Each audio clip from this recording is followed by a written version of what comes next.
Sir 'జొన్న విత్తుల' గారు మనకు తెలుసు ఇప్పుడు 'పవన్ కళ్యాణ్' గారి పైన అండ్ 'బాలకృష్ణ' గారి పైన విమర్శలు చేస్తున్నారు సార్. అంటే ఆంధ్రప్రదేశ్ నుంచి మీరు చాలా ఎర్న్ చేస్తున్నారు. కాకపోతే ఆంధ్రప్రదేశ్‌కు మీరేం చేయట్లేదు, పరిశ్రమలు తీసుకురావట్లేదు అని అంటున్నారు.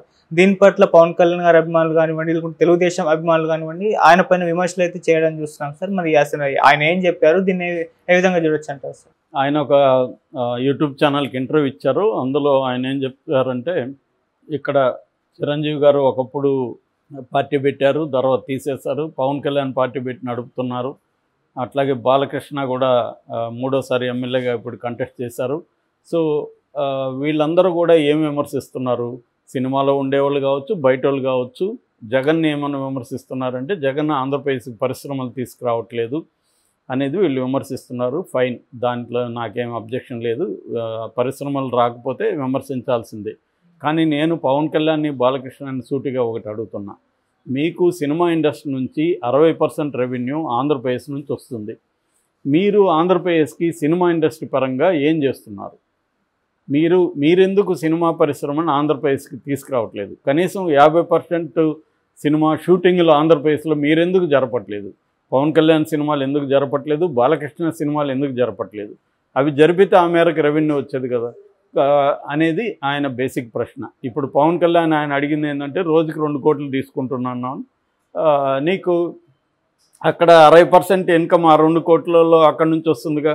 అంటే రోజుకు 2 కోట్లు అంటే 2 ఆర్లు 12, 1,20,00,000 నీకు అక్కడి నుంచి వస్తుంది కదా.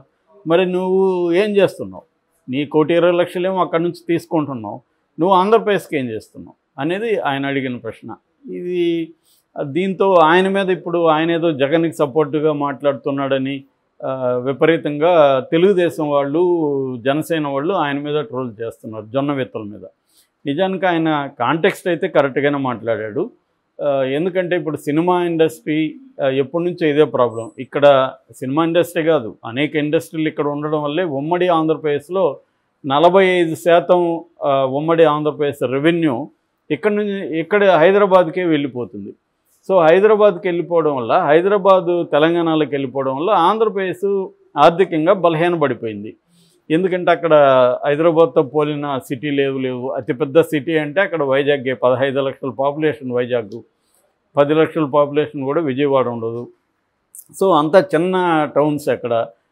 ఇక్కడ ఆఫీసులన్నీ ఇక్కడ ఉంటాయి, వ్యాపారాలు ఆంధ్రప్రదేశ్లో ఉంటాయి, వాళ్ళ ఆఫీసులు ఇక్కడ ఉంటాయి కాబట్టి ట్యాక్సులంతా ఇక్కడ కడతారు. అట్లాగే ఇప్పుడు సినిమాలేమో అక్కడ 60% రెవెన్యూ వీళ్ళకి వస్తుంది, కానీ ట్యాక్సులంతా ఈ సినిమా ఆఫీసులు, ప్రొడ్యూసర్ ఆఫీసులు ఇక్కడ ఉంటాయి కాబట్టి రెవెన్యూ అంతా తెలంగాణకి వెళ్తుంది. దీన్ని జగన్ ప్రశ్నించాడు. దానికి కూడా పొలిటికల్ కలర్ ఇచ్చి జగన్ సినిమా వాళ్ళ మీద కక్ష తీర్చుకుంటున్నాడని, చిరంజీవి నమస్తే పెడితే ఆయన చేతులు కట్టుకుంటున్నాడని ఇలాంటివి విమర్శిస్తున్నారు తప్ప, బేసిక్గా సినిమా ఇండస్ట్రీ అక్కడి నుంచి ఎంత తీసుకుంటుంది, అక్కడికి ఏమి ఇస్తుంది అన్న చర్చ జరగట్లేదు. దాన్ని జొన్న విత్తల గారు స్టార్ట్ చేశారు.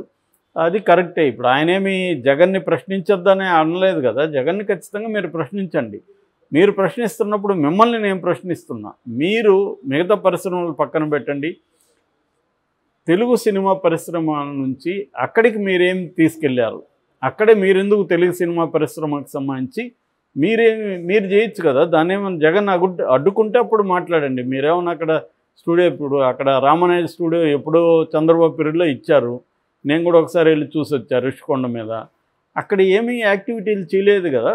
దాన్ని జగన్ లాక్కుంటే తప్పేముంది? మీకు ఇచ్చిన పర్పస్తో మీరు చేయనప్పుడు, సినిమాకంటూ ఇచ్చినప్పుడు ఏం చేయట్లేదు. ఇక్కడ కూడా అదే కదా జరిగింది. ఇక్కడ కూడా సినిమా కోసం ఇస్తే అందరూ కూడా దాన్ని వ్యాపారానికి మార్చేసుకొని రియల్ ఎస్టేట్లు చేసుకున్నారు. కేసీఆర్ కూడా అప్పుడు ఇదే కదా అనింది.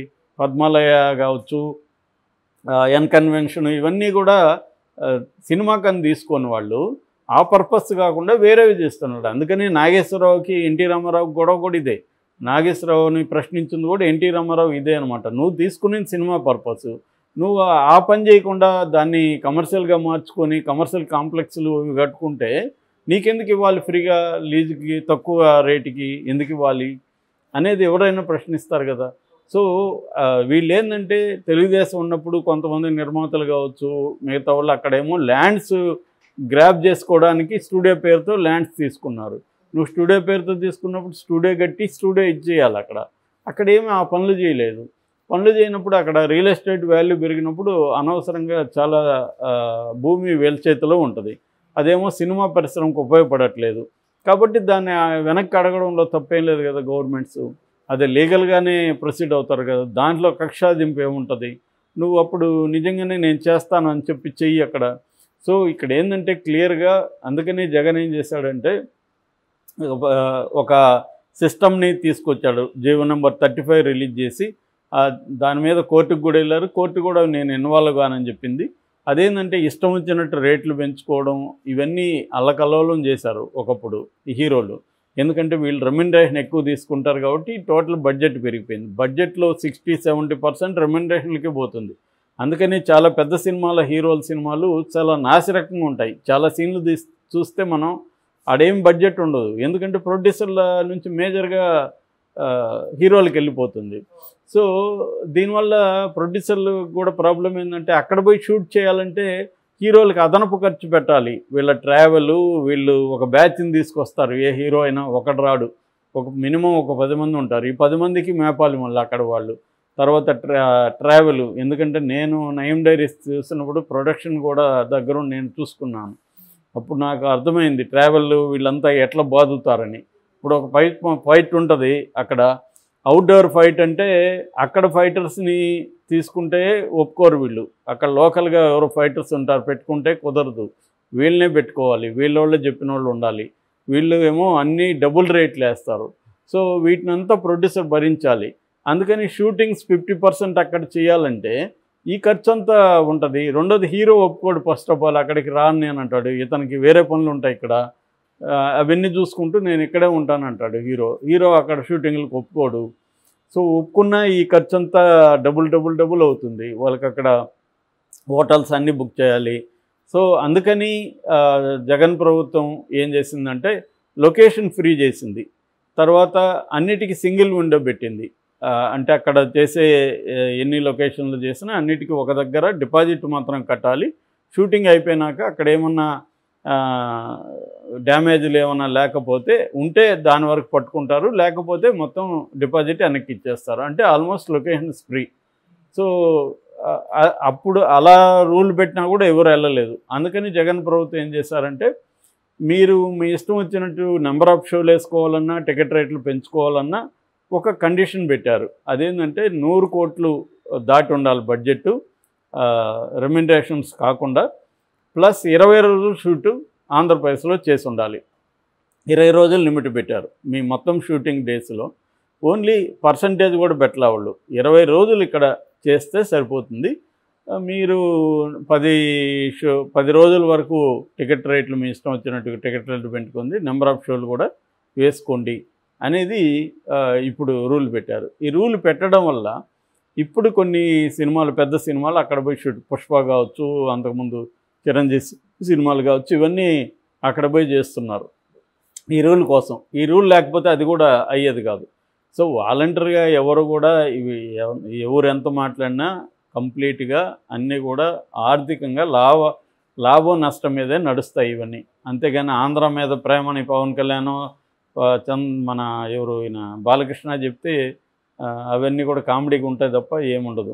వాళ్ళు డైలాగులు ఏమన్నా చెప్పచ్చు, ఆంధ్రప్రదేశ్ పరిశ్రమలు రాలేదు, విలవిల్లాడిపోతుంది, ఇవన్నీ పవన్ కళ్యాణ్ డైలాగులు చెప్తాడు. కానీ పవన్ కళ్యాణ్ అడిగిన ప్రశ్నకి ఆయన ఆన్సర్ ఇవ్వలేడు. తన సినిమాని ఎందుకు అక్కడ 50% షూట్ చేయట్లేదు, ఆ మేరకు నీ వంతు నువ్వు చెయ్యి ఆంధ్రాకి.